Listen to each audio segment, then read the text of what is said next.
देशभरामध्ये रक्षाबंधनाचा सण मोठ्या उत्साहात साजरा होत आहे। या दिवशी बहीण आपल्या भावाच्या मनगटावर राखी बांधून त्याच्या दीर्घायुष्यासाठी प्रार्थना करते आणि प्रेमाचं अतूट नातं साजरा करते। भाऊ बहीण एकमेकांचे रुसवे फुगवे विसरून एकत्र येतात, पण नाशिकमधील एका लहानग्या मुलीवर मात्र आपल्या मृत भावाला राखी बांधण्याची वेळ आली आहे। हे हृदयद्रावक दृश्य पाहून गावकऱ्यांचे डोळे देखील पाण्याने डबडबले आहेत। ती चिमुरडी बहीण रडत रडत आपल्या भावाच्या हातावर राखी बांधत होती, जो आता कधीच परत येणार नाहीये।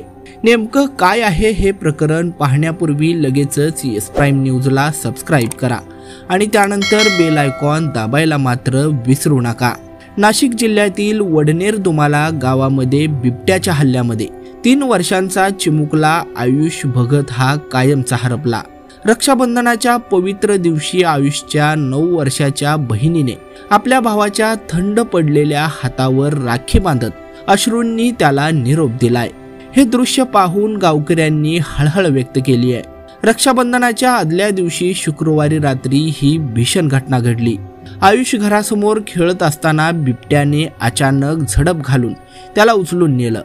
काही वेळातच घरापासून काही अंतरावर त्याचा मृतदेह हा आढळून आलेला होता।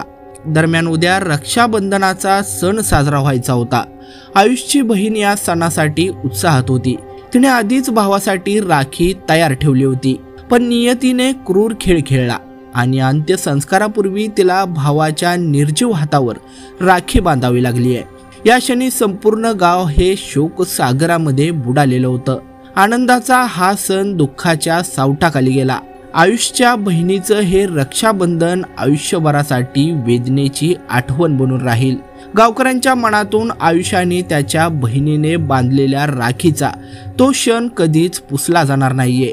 गावात आता बिबट्याच्या दहशतीचं वातावरण आहे। वन विभागाने बिबट्याचा शोध सुरू केला असून गावकऱ्यांना सतर्क राहण्याचं आवाहन देखील केलंय।